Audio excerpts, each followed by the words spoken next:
Real Estate Pro Talk with your host, Greg Ernie, connecting people, community and property. Well, hello and welcome. Greg Ernie here. Welcome to episode 3 of Real Estate Pro Talk. Today I've got a very special guest with me. We've got our local solicitor and real estate conveyancer, KRISTY Burrowws. Welcome, KRISTY. Thank you. Thanks for having me. So KRISTY's you're from Yarra Rangers Lawyers, based here in Mooroolbark, and have had a long association with our business. And we were just chatting off camera. You actually did work experience with us probably at the age of 14 or 15, I think. And I did. And then actually you worked a number of roles within our organisation while you were studying to become a lawyer.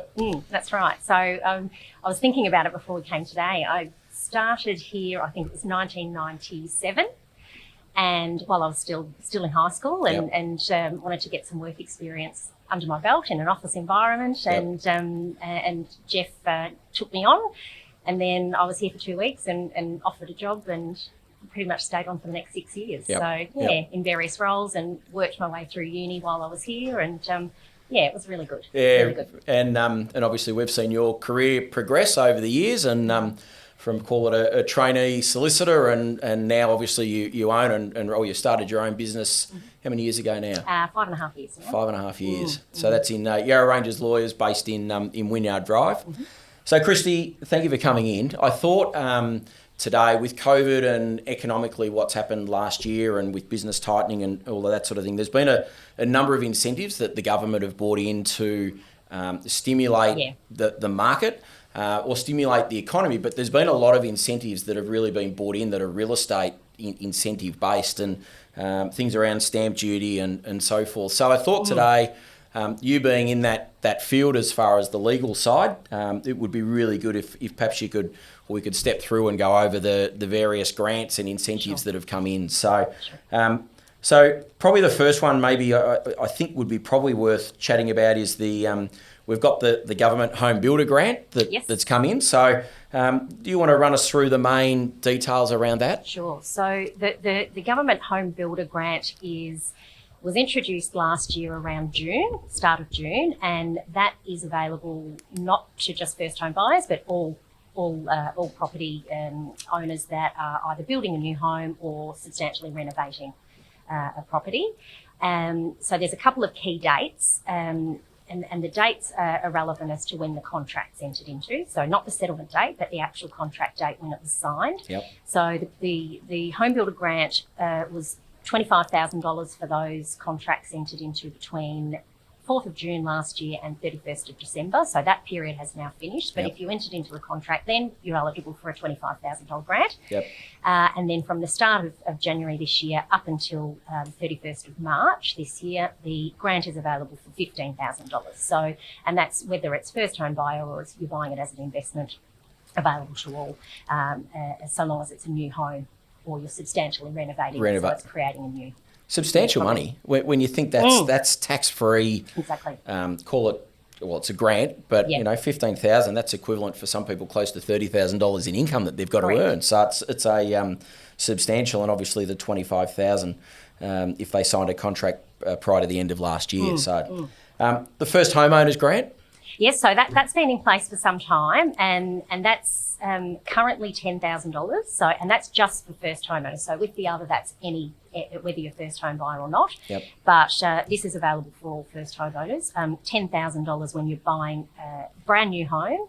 So that's a house that's either off the plan or just being constructed, or you're buying land to construct a property on there. So just for the first home buyers that are watching, that's not for an established home. No, that's right. It could be, you could class it as established if it's a brand new property, and there's probably some definitions around that.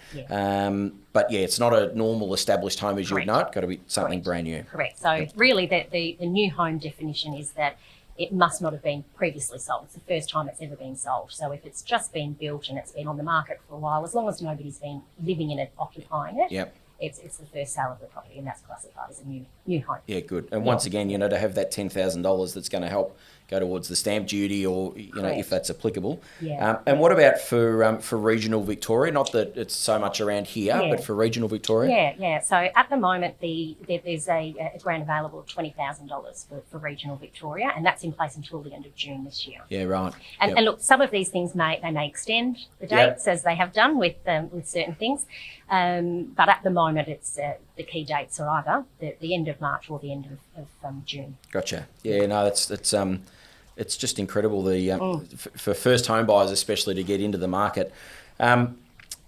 So what else have we got there, Kristy? Stamp duty waivers introduced. Yeah. So in addition to the grants, there's also there's new stamp duty incentives that have been introduced, which are in addition to already existing stamp duty concessions and exemptions. So And I may just one thing I want to just, with the first home buyers, when do they need to move in, or how long do they need to live in the property for? Sure. So for first home buyer concessions or exemptions, they need to move into the property within 12 months. Yep. So if it's an existing property, within 12 months of the settlement date. Yep. If it's a property that they're waiting to complete the building, it's within 12 months of the building being completed. Okay. So, and they must live in that for a period of at least 12 months as their principal residence. Righto. So Yep. as long as they move in, it's their principal residence within that 12 months, and then they stay on for another 12 months or more, Yep. then they're eligible. Fine. And so Yep. with that, you don't need to, you can still get the actual stamp duty concession at the time of settlement, but with the promise to the State Revenue Office that if those circumstances change and you don't meet that requirement, then you may have to repay that. So that one of the stamp duty questions, benefit. one of the questions I get asked is, well, how do they apply? Like, what's Yes. so is that something? Obviously, the real estate agent doesn't do it. Is that something Yes. you do, or is it their finance person who would apply for that? It depends what it is. So with the first homeowner grants, that is normally dealt with by the lenders themselves. Yeah. So if you're using a broker or you're going directly with your lender, they will actually facilitate the grant, lodge the grant application, Yep. and then that just gets added to your loan that you're borrowing at settlement. So that goes towards the price. Sure. The settlement monies. Yep. So that's normally done by the lender. If you're fortunate enough not to need a lender and you're funding it yourself, then we would do the application as part of that. But we handle the stamp duty side of it. So all of the applications for stamp duty discounts, exemptions, we do all of that as part of the conveyancing transaction. Gotcha. Yep. Yeah. Yep. So just sorry to come back to the stamp duty waivers that were introduced. Yeah. So obviously, as you said, to stimulate the market and Yes. get things going again after the events of last year. Basically, the Victorian government have introduced an incentive where any property that's purchased in Victoria, and that's where a contract signed from the 25th of November last year up until the end of June this year, any Victorian property, and this is just residential, not commercial, will receive either 25% or 50% discount on their stamp duty. And that is after they've already applied any other concessions, which is really good. Yeah. So it's not 25 off the full duty, it's after you've knocked all of the other concessions and discounted it, and then you apply the further % discount there. So with brand new properties, like we were saying, new homes, the stamp duty waiver is 50%. For existing homes and vacant land, it's 25%. But even so, a quarter % reduction. That's right. And that's up to the value of $1 million. Correct. So anything up to $1 million purchase price, yes. you're eligible for that. And so if someone paid $1,010,000, then they don't get anything. You're outside of that. That's right. So it's not the 25% up to $1 million. No. And then they pay full stamp duty after that. It totally goes at $1 million. Correct. Yep. So if you're purchasing anything over $1 million, you're not eligible for that particular stamp duty waiver. Yep. Yeah, gotcha. And the good thing with this one as well is it's, again, available to not just first home buyers, but anybody. So whether you're buying as an investment or you're buying it as a residence, and you can actually use it more than once. So if you are buying multiple properties, you can apply that discount as well. So yes, it's quite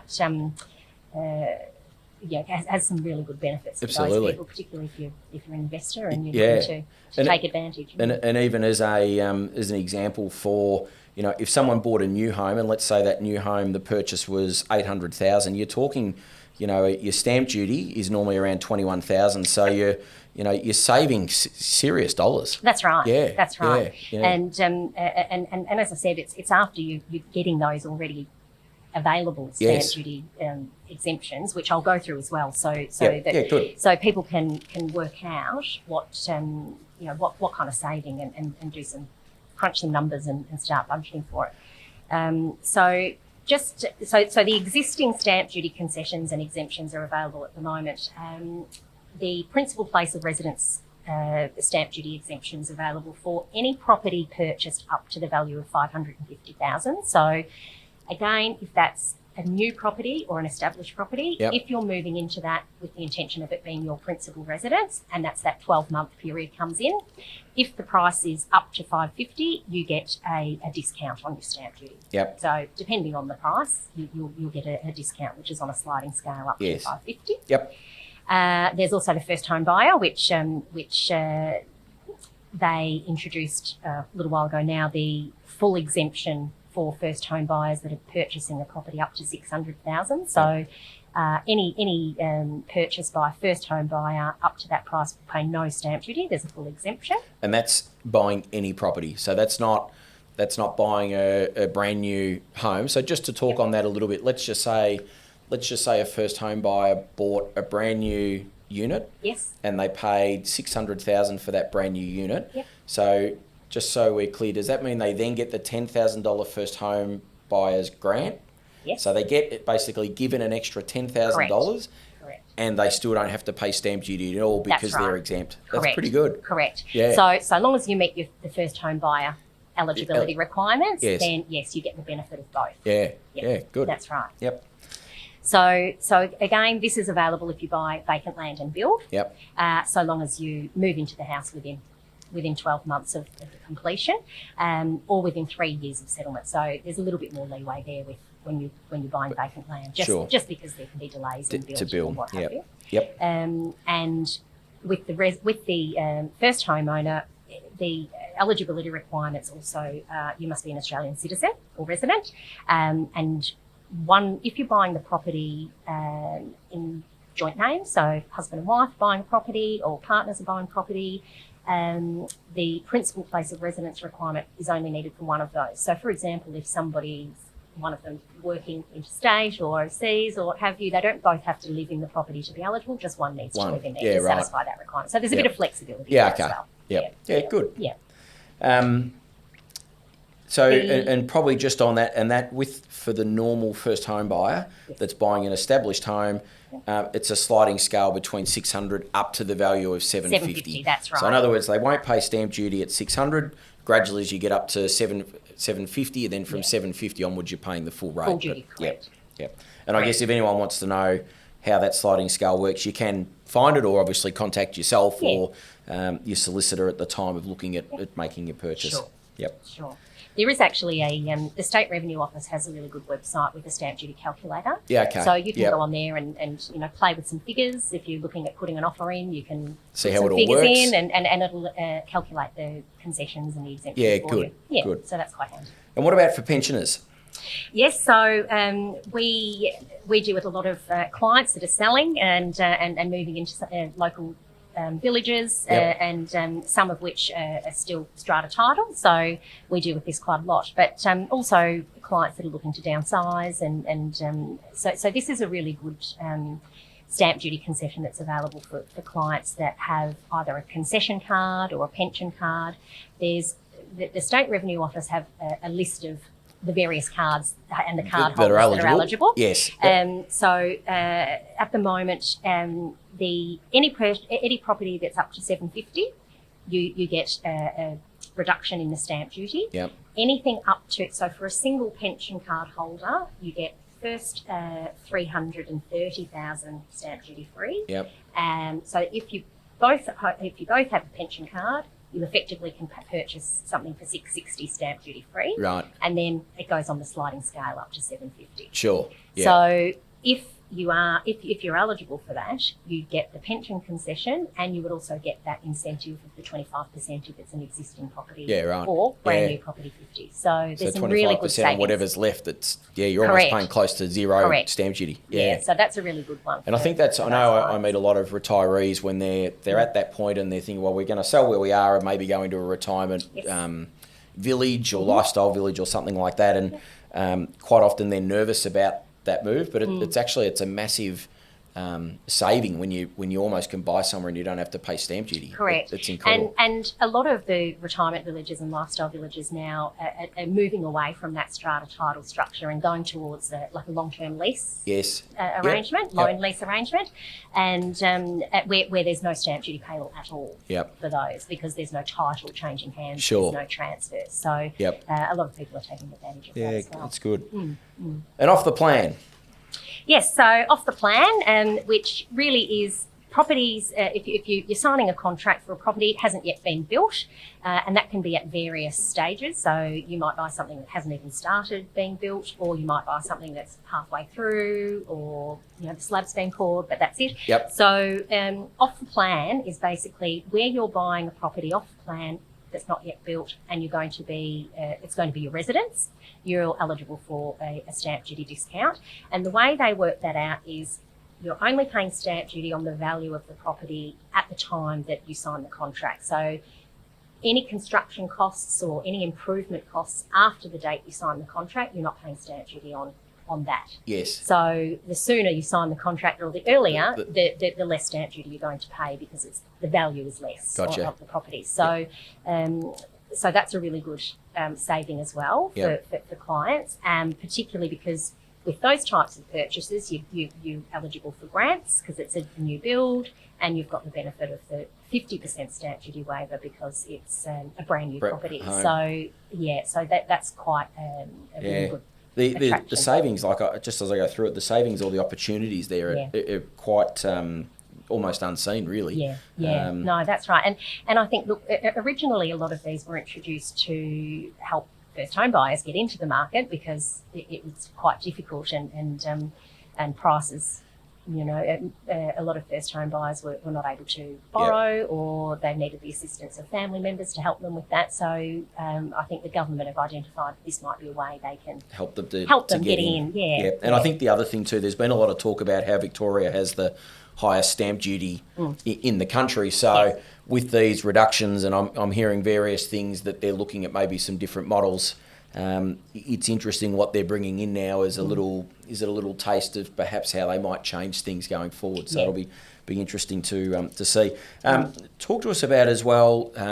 So spouse transfer, how that can work, and what's involved around that. So we, as solicitors, we quite often are asked by our clients, what can we do to limit our liability and protect our assets? And a spouse transfer is a really simple way of protecting your home, where a lot of people will buy matrimonial homes in joint names, and one party might, depending on their line of work, or if they're a director of a company, might be a bit more exposed to liability.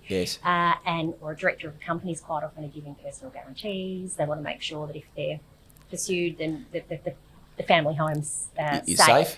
So one way to do that is to transfer the property into just one name, and that's usually in the name of the partner that's less exposed or not a director, and that means that the property is then not able to be touched if the other partner's sued. There is a period of time bankruptcy rules apply where they can claw back for 4 years, but other than that, creditors can't touch that. And I guess probably if anyone is a director, or if they think, oh, gee, I haven't done that, well, that's where speak to yourself or your local solicitor, whoever.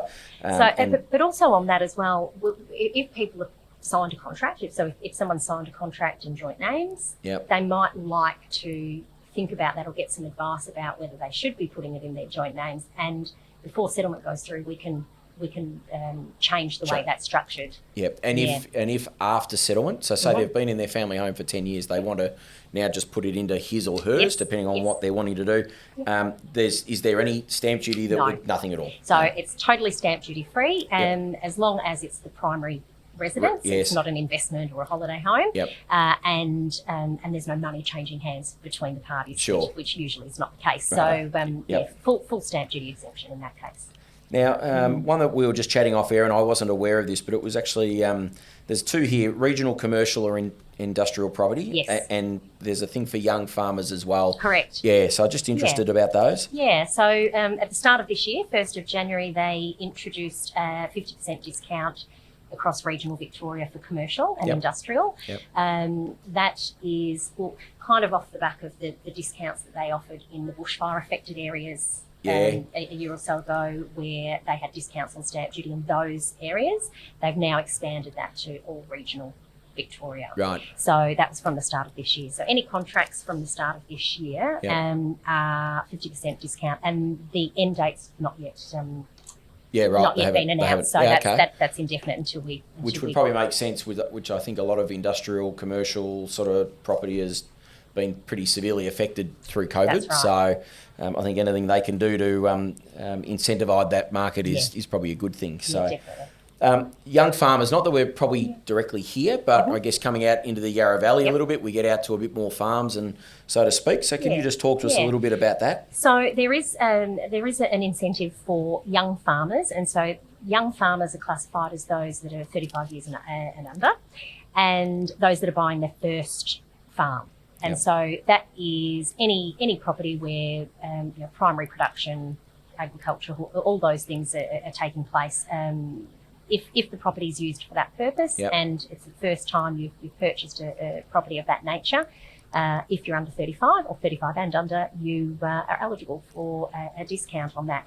And that's a full stamp duty exemption if you're purchasing, if the purchase is up to 600,000, and then on the sliding scale up to the 750 again. So if we look at that just as a scenario, it could be a young person, 35 obviously and under, but they may have already owned a home. Mm-hmm. So let's say they own a home in Murrelbark and they're wanting to buy a farm out, let's say out towards Yarra Glen or something like that out in the valley. So they sell that property. Now normally though, if they went to buy something up to 600,000, they wouldn't be qualifying for the first homeowners grant because they've used that. But now because of this, because they would be classed as a young farmer, that then they would be eligible, wouldn't have to pay stamp duty. So, Correct. And what defines it? This may be a little bit too long an answer for this recording, but a guide. Farming. Yeah. Well, the State Revenue Office has a list of what type of activities constitute. And is there a minimum land size or anything like that? No. Right. As long as it's being used for primary production, that's all that that you need to qualify. Right. Interesting. That's good. A lot of information there, and I. It was interesting. I was with a client last week, and this lady's looking at retiring, and she made the comment. She said, "Greg, at some point this year, I'm probably looking at selling and downsizing," and it actually really. I said to her at the time, I said I admire her thought process because she made the comment that she said, I think if I'm going to look to sell, I should do it sooner this year, before June 30, while these exemptions are here, because there is literally so much exemption and encouragement to get buyers into the market. And I think so not only do these concessions and exemptions benefit the purchasers, but I think those that are looking at selling also will see a benefit as well, because it's what's happening at the moment. There's a lot more buyers being brought into the market. So the question will be, well, what's going to happen after June 30 when some of these run out, assuming they do stop them, or whether they continue them on, who knows. But it'll be interesting. But without a doubt, I mean, that's why I'm seeing a lot of first home buyers still extremely active in the market because of these incentives. So anything else, KRISTY? No, but if anybody has any queries or they want us to help them with some calculations and crunching some numbers, or even looking over documents that they're interested in putting an offer forward for, by all means, contact us and we can sit down and go through it. And I know quite often if I'm not sure on some sort of legal issue, or I've got a client that's looking at something, at the end of the day, I sell homes and I'm aware of some of these, but you're right across it. We have put together an information just a summary, which is just a snapshot. So anyone's welcome to pop into our office and pick that up as well. Contact KRISTY. We'll put her contact number up from Yarra Rangers Lawyers. She'll be able to help you out. And it's pretty amazing. And I applaud the government for what they've done to try to keep the incentive, and certainly I think it's working based on, as we were just talking off camera, of just how active this real estate market is at the moment. And it's interesting, every time over the years they've brought in first home buyer grants, it's a funny thing, it helps the first home buyers, but I think this is the thing for first home buyers as well, to not wait too long, because while you're going to get these incentives, what I do see is that these incentives also, in the end, impact price and make prices go up as well. So I think the sooner anyone can get into the market, I think would be wise, because I just can't see prices falling this year unless something drastic happens. So That's right. KRISTY, thank you. My pleasure. Great to have you on for our third episode. So we wish you well, and no doubt we'll catch up again as future legal matters and things come up. But glad you could join us for Real Estate Pro Talk. Thanks for having me. Thanks, KRISTY. Thanks, Wade. Ta.